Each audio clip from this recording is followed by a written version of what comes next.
Welcome everybody to Matt Bayeski YouTube channel. Welcome to the Pure Energy Healing Academy, which is behind you. Beautiful academy. They're all beautiful, looking gorgeous. And feeling fresh, feeling amazing. Just finished a Pure Energy healing, absent healing for a beautiful soul who just needed a little bit of help, who was just heading into a surgery just now. And I had that little bit of opportunity, funnily enough. Perfect timing. Just had 30 minutes, so just gave that 30-minute healing session to a beautiful soul. And now I'm raring to go to talk about a subject, if you don't mind. The subject today is with regards to a fascinating story that I used to be a hairdresser many years ago. Opened my own hairdressing salon with my ex-wife, first wife, Jackie, and we had our own unique clients. Mine were all a little bit crazy. I always found that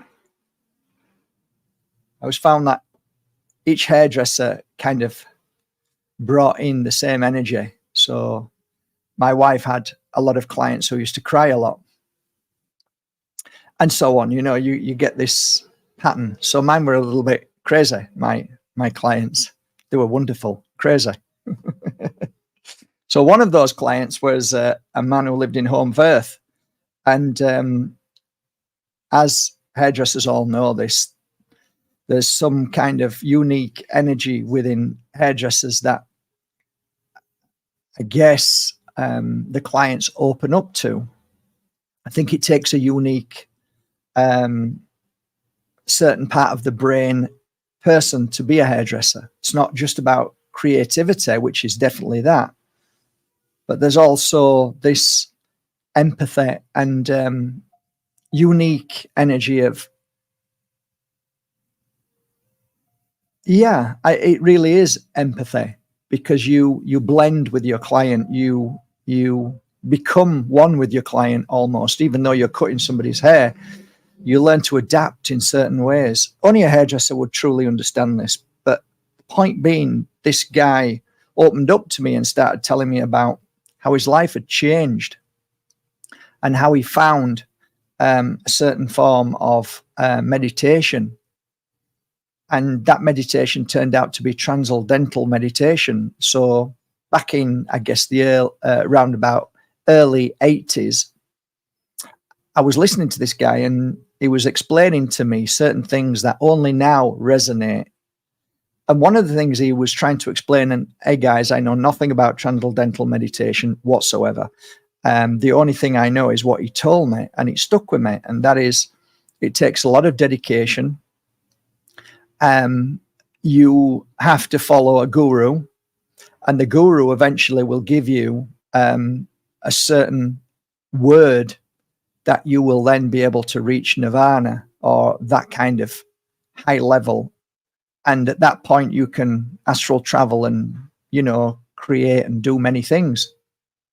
He asked me if I wanted to go many times, and I said, you know, it's not really for me.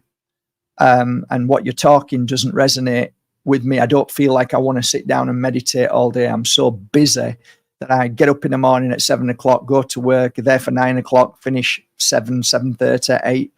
And that's 7 days a week, because we used to do weddings as well and stuff. So not all the time, but, you know, it's nice to have a weekend off. And I don't want to be sat down doing meditation. It didn't resonate at all. And plus the fact I was used to anything to do with that reminded me of religion, and that then reminded me of my mum and losing my mum. So it didn't really resonate at that time. However, speed forward to 2000 and I guess 2005, something like that. And I got pulled into what can only be called a healing circle. by pure accident. And from that moment on, my life changed. And I've explained this many times to people who have listened to my YouTube channel. But the point I'd like to get to is not that transition, but to where I am now and what happened for me.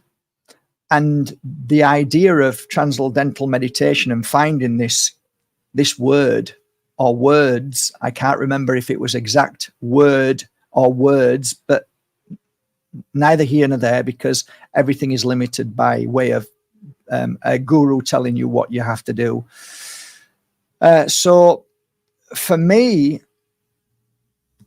I started on a path of healing, and obviously now I look back and realize that healing was more for me rather than my clients. And of course my clients benefited, but so did I. So when I started to heal more and more, I started to do meditation within the healing. What else do you do for 1 hour? You scan for a bit, you find where you need to go, and within that hour you go from place to place. But within that in-between space, you become lightness, you become emptiness, you become a vessel. So, you know, your teaching, your exercise, your meditation, your wisdom flows through you as this universal energy comes through you as you're giving a healing session.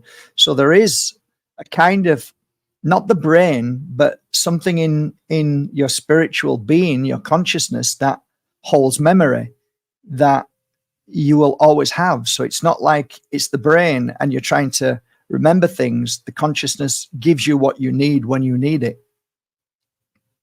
I hope I'm not going too crazy or deep here and I'm losing you. I hope not. But the point being is, after about 3 or 4 years, there was a moment that I was giving a healing session to a beautiful young girl. She was about 12, 13 years old, and she was very special. And her mum said she was special.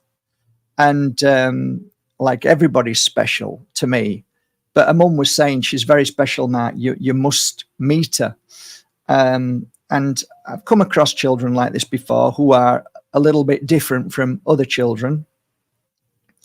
I met one boy who was without a doubt a shaman at the very young age of 5 or 6 years old at one of my circle nights, which I write about in my book. It totally blew me away. So there are energies out there of spirits inside these spacesuits who are very unique and have a different energy than you and I.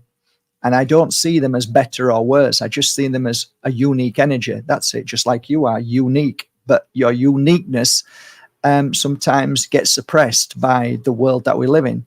I think we're all very powerful, and I think we all have this power within us, but it's been suppressed by darkness, and darkness fools us every day by telling us that we have to eat, drink, sleep, and work. And that's it. So there are some people who go beyond that, who go beyond and see beyond and live beyond that. I guess that's really what I mean. Being gifted to not be involved in the nonsense that we live in. I've left the window open because it's so hot. So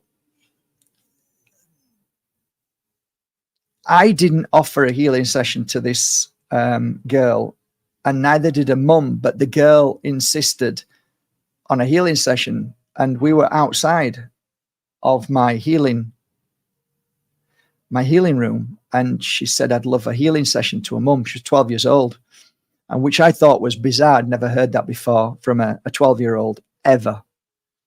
And I was kind of taken aback. And we went to the healing room in Tickle Pink upstairs where I used to work. And I remember she said to her mum, is it okay if you go for a walk? And the mum said, yeah, sure. And then I realized, wow, this girl is very special. She said it in a loving way. Mother totally appreciated it. A mother trusted me, of course, with a 12-year-old child.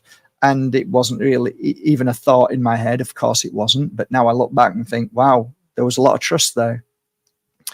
So I began the healing session and the girl started to hum. Maybe I'll write about this in my next book. So the humming was almost like an angelic hum. It wasn't frightening. It wasn't strange. It actually felt really beautiful. It felt really beautiful. And I smiled as she was humming, and she had her eyes closed and her hands were on her heart. So her hands were like on her heart and she was humming.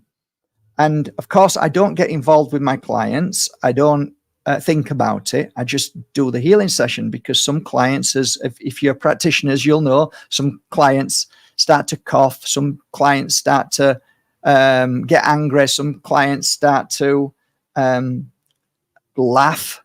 There's so many ways of having a healing session, and what happens is phenomenal. That's why I've stayed in the work so long, because it blew me away. You never know what you're going to get. You never know what's going to happen. But the point being is, as she was humming, I went into pure energy healing mode, which is to totally blank out whatever's going on and just do the job. And of course, I went straight to her heart. So my hand was over her heart, and my other hand was calling for beautiful universal energy, which my hand started to burn.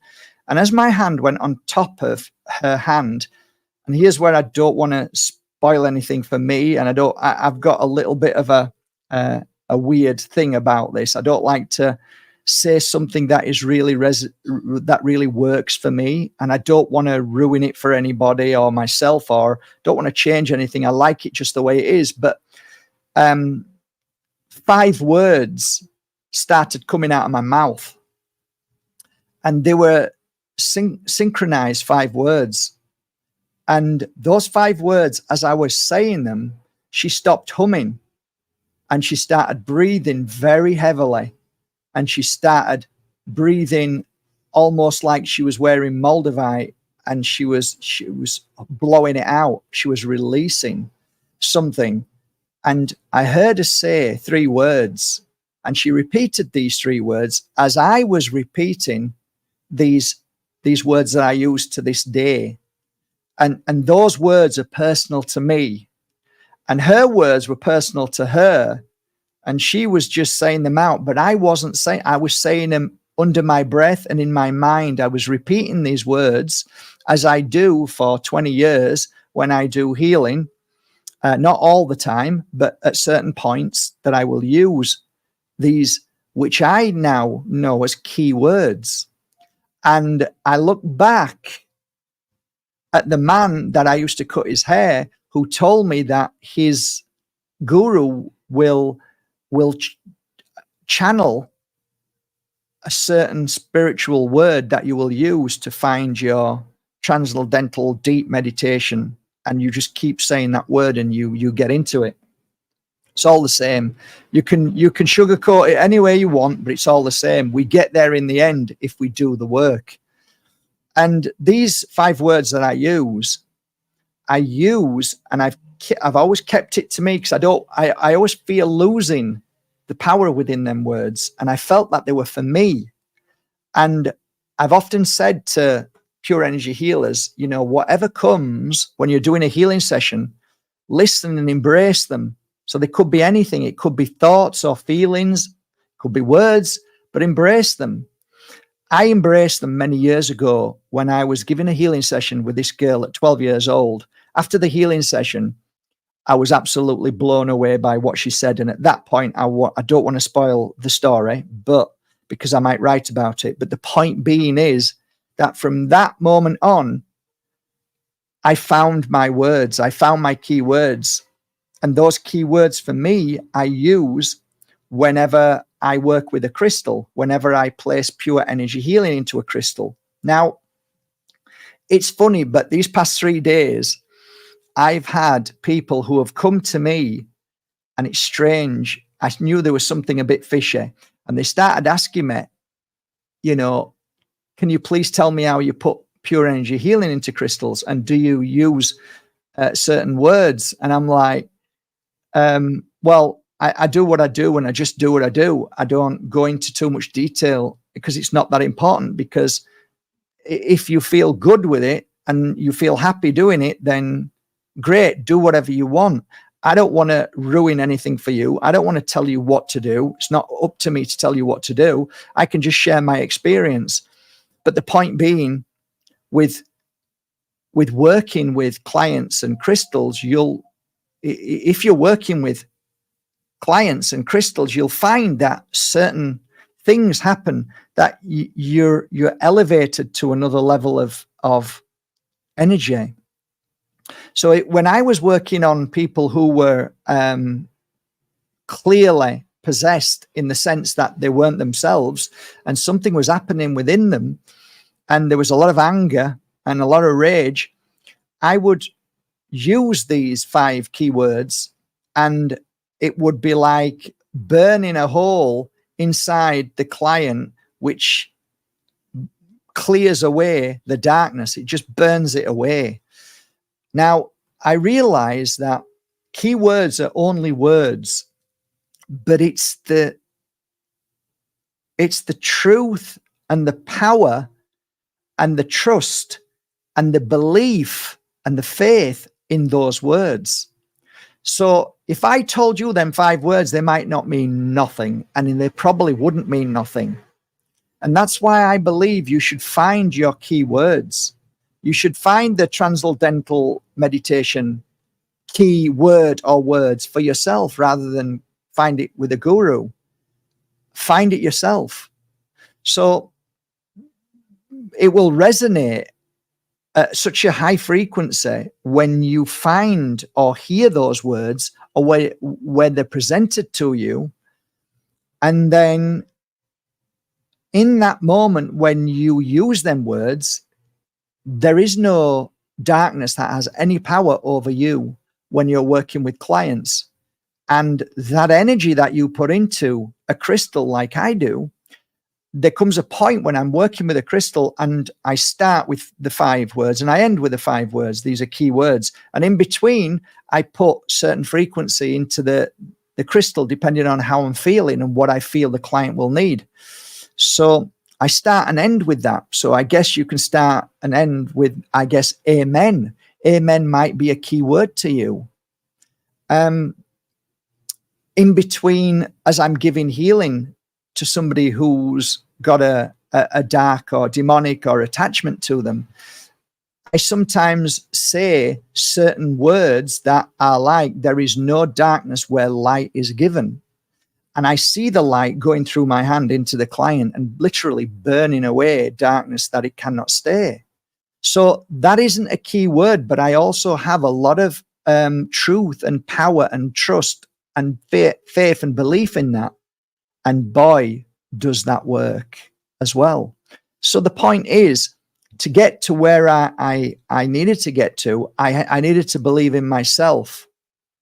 And you know, the words that you speak are what some people could call prayers, but they're words to me, and they're powerful. Words are powerful when used correctly, when you believe in them. That's why when you meet certain people, if you listen to a politician, he speaks but says nothing.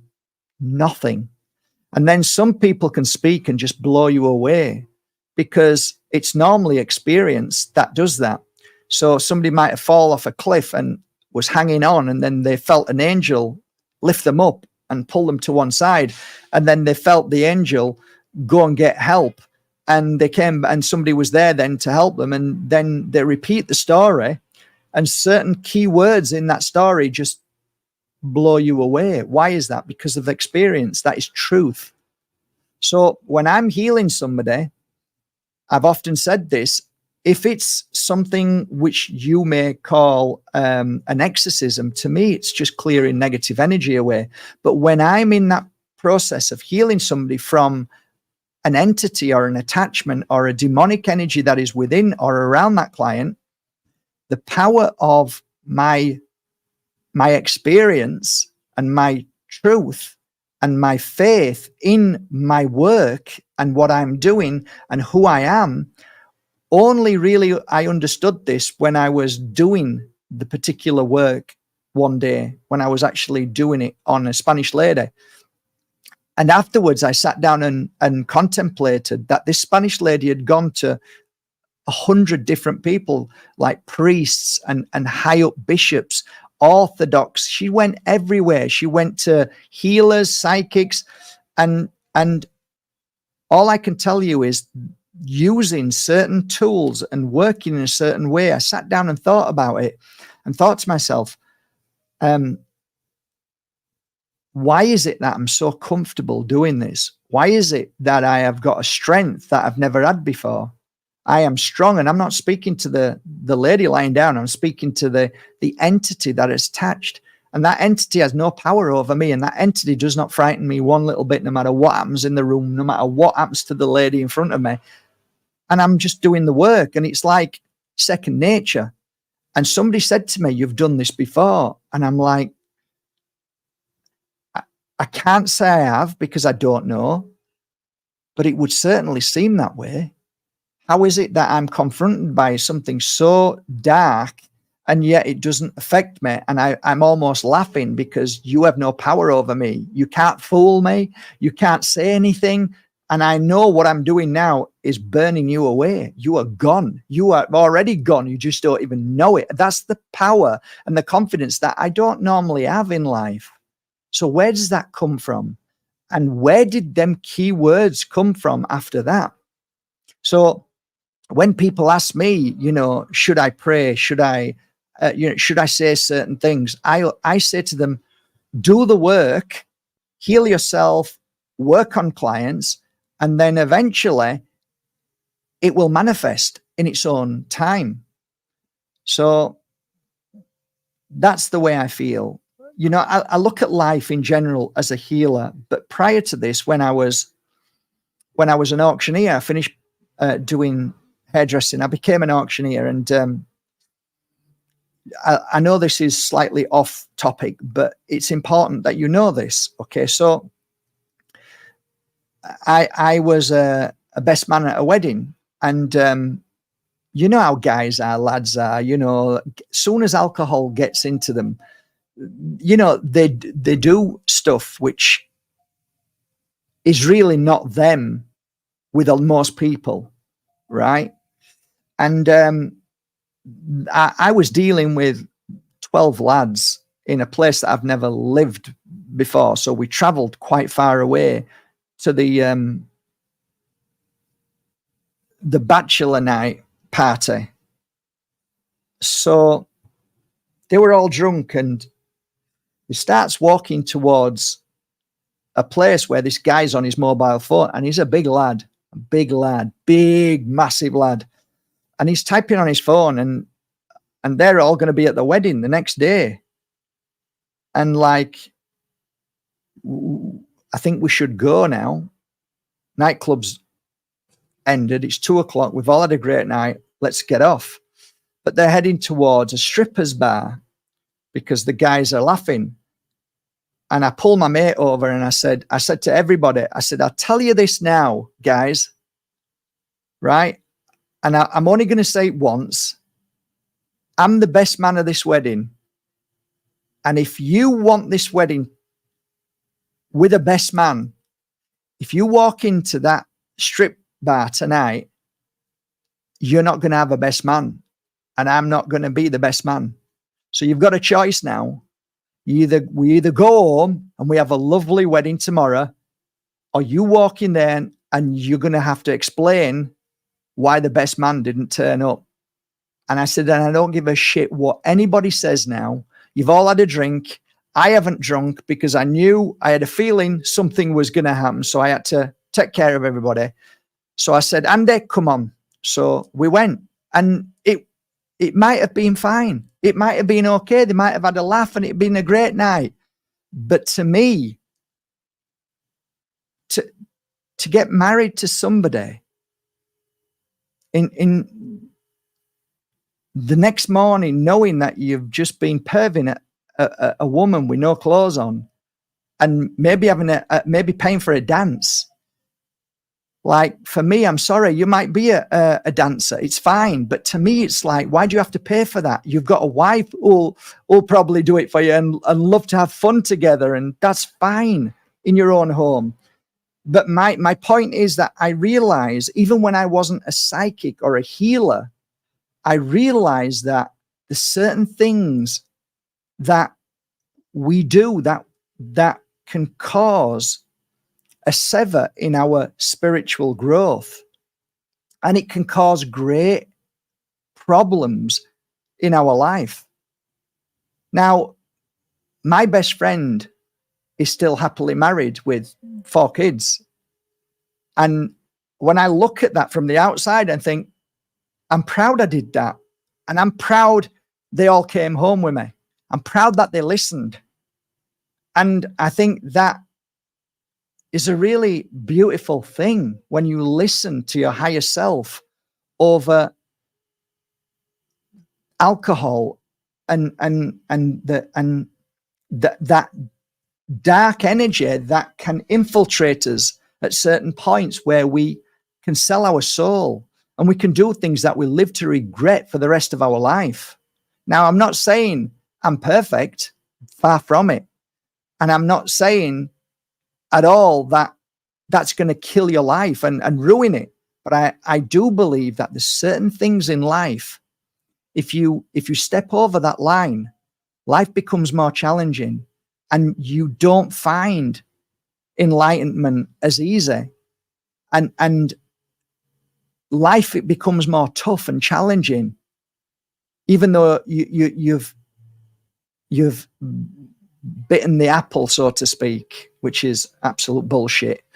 The apple is the most beautiful and most powerful and healing food, medicine in this world. So yeah, they're going to use apple.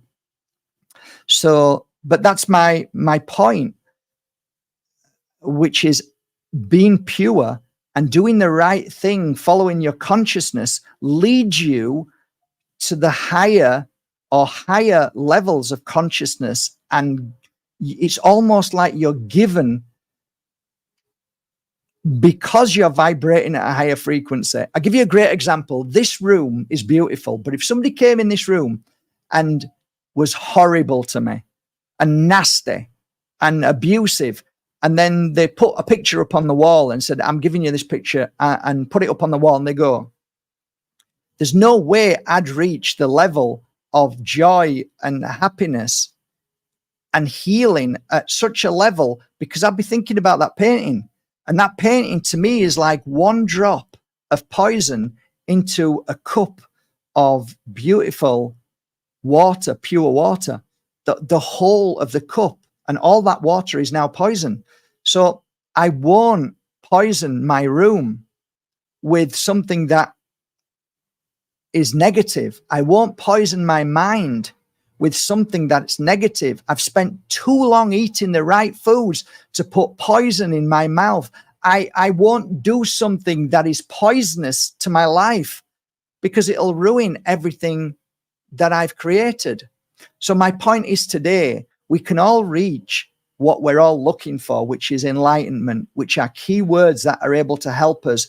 But it's about changing all our life and doing the right things and healing people, healing ourselves by way of mind, body, and spirit.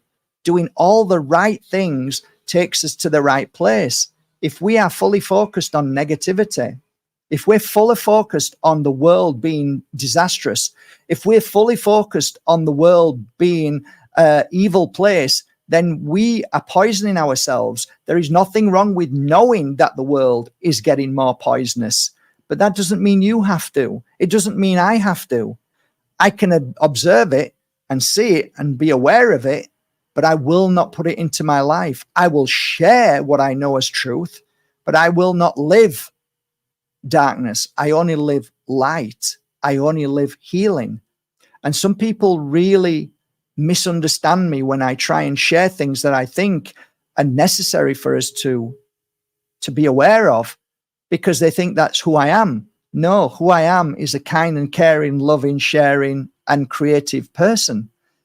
But I'm still not stupid enough to ignore what is around me at any given moment that could cause an issue. So if a client would come to me, I'm not that stupid to say there's no such thing as darkness, or entities or bad energy or evil or demonic. Many healers and psychics choose to ignore that and pretend it doesn't exist. I had this conversation with somebody 3 days ago, and that's okay. That's okay if you want to talk like that. But I live in the real world where I know that there is light and dark. And to understand darkness is to be involved with darkness. So I work with clients who are in a dark place. And when they're feeling pain and suffering, I am there to heal that because I understand it exists. I understand that I can clear it away. I understand it has no power over me, but I still understand that it exists and it has its own power, but it has no power over me.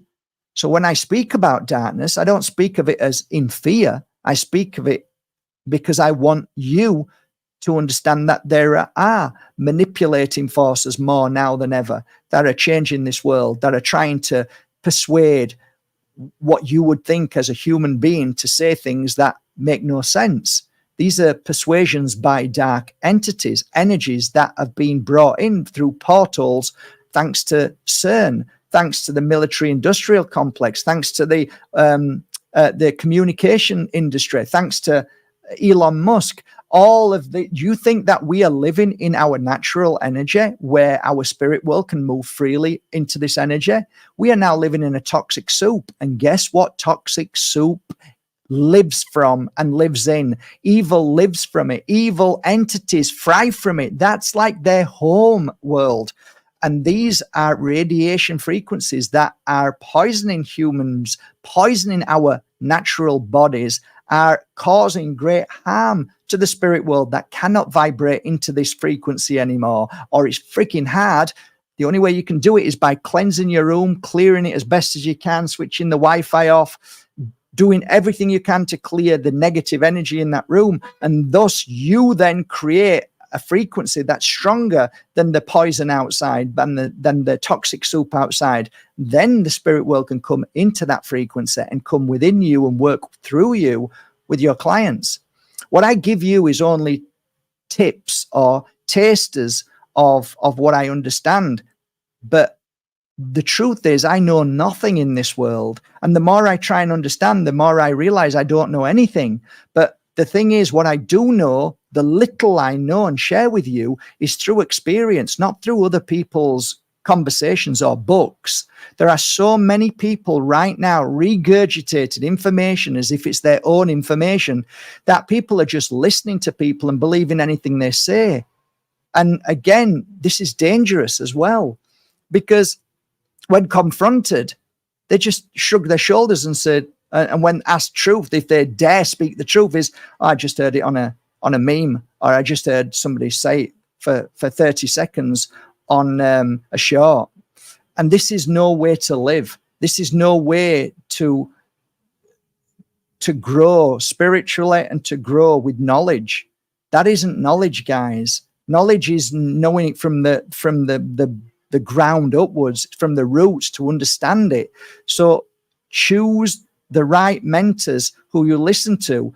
Don't just cherry pick little bits and pieces and think you've got the genius now because you just spurt out a few little words on a subject matter, because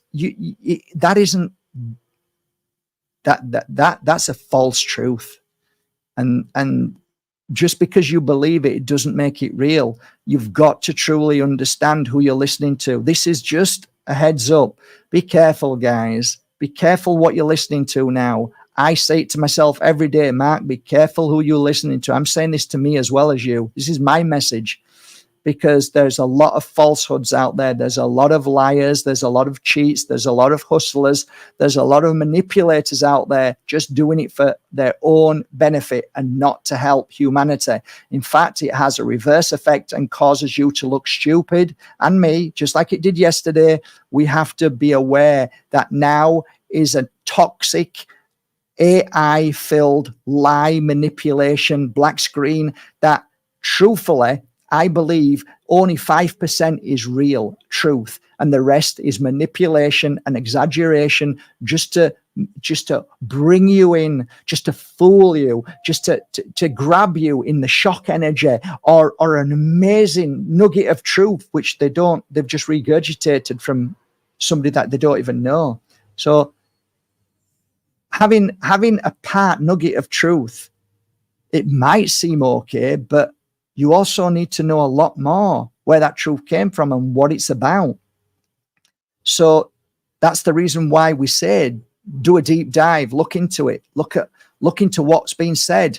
A dear friend of mine, I don't know if he's on here or not, Brandon said to me yesterday, Mark, that what you posted, I posted something about a machine, and I don't want to talk about it because it was disgusting, but I thought, wow, this makes sense. This kind of makes sense. And you know, but it was wrong. It might make sense, but it wasn't right. It wasn't 100% right.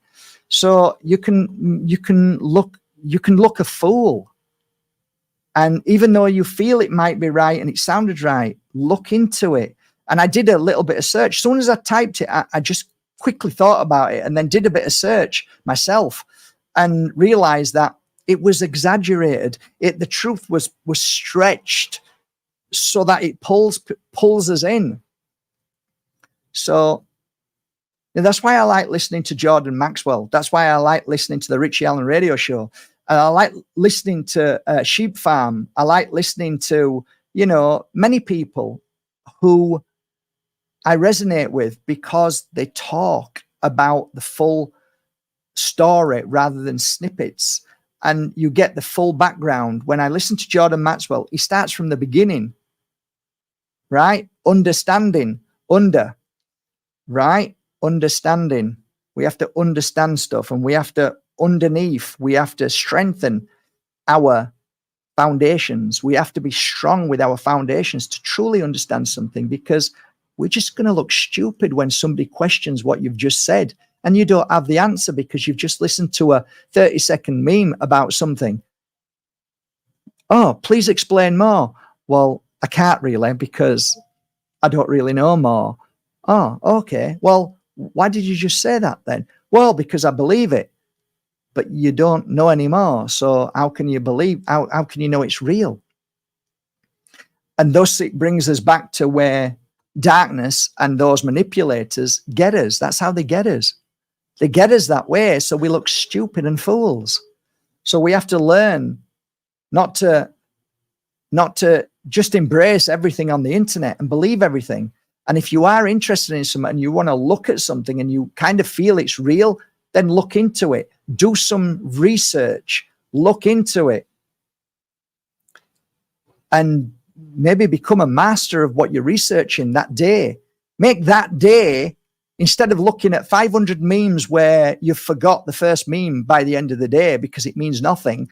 When something comes up, take it as okay, let me look into that. Let go of everything else and do a deep dive and spend a few hours that day in what you heard. And that way, I believe it's a helping hand to you, because now you're going to feel more confident when somebody says, wow, really? And why is that? Well, the reason why is I looked into it and this is why, and that's why. And wow, thanks for that. Wow, brilliant. And then you've done the research and you pass it on to other people in a way that I think really sticks. I wonder if any of you really truly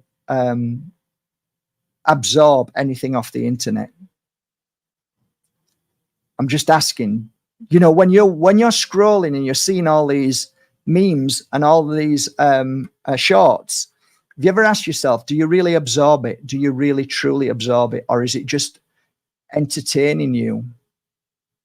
Could it be that we are living in a new circus, a new arena called the black screen that's just entertaining us, filling in the time and the void so that we don't get up and do something, that we don't become creative and don't study something so strong and become so powerful that darkness fears you? Darkness fears me because I spent 20 years healing people, not listening to any nonsense, but being in that space, doing my work like real researchers do, and study what it is, like 9/11, or studying the vaccines and studying whatever, so they become experts. They're to be feared, because knowledge is power.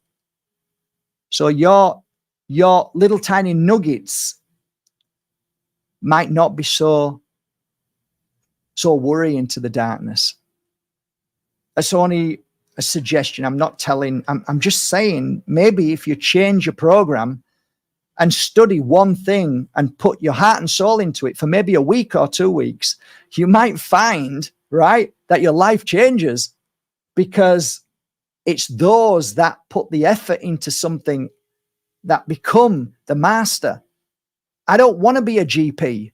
I want to be a specialist in ear, nose, and throat. I know that's a cliche, because I don't believe in that kind of work, but I you know what I'm saying?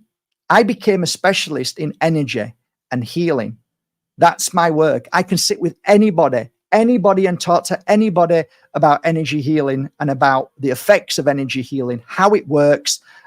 I can talk about that for months, weeks, days, no problem. I've been doing it for 20 years with you guys. I've been sharing it for 20 years. That's my field of work. That's where I've shone. Why? Because I put the work and effort into it. These days, we're getting children who are just sound bites. They're walking sound bites. But what's frightening even more is adults are getting worse. They're becoming sound bites. They regurgitate 3 words or a sentence about something, and then they move on to something else. It's becoming, conversation is dead. And the reason why is because nobody really wants to talk about anything, because nobody's got any experience with anything. So they just want to say their soundbite and go. That's why they run off when you challenge somebody on the internet. Oh yeah, how do you, shut up. Wow. You can see how the black screen is really taken over and how it's influenced humanity. These are just little things, food for thought. I'm not telling you to change your life. I'm not telling you to become a healer. I'm just sharing my truth today, and maybe something might resonate with you that makes you, maybe kicks you up the bum a bit and think, oh, I'm going to try that. Oh, that really felt right. I'm going to give that a go. Good for you. I'm wishing you a lovely day, guys. I'm going to get back to it. Love you all. Take care, everybody. See you later.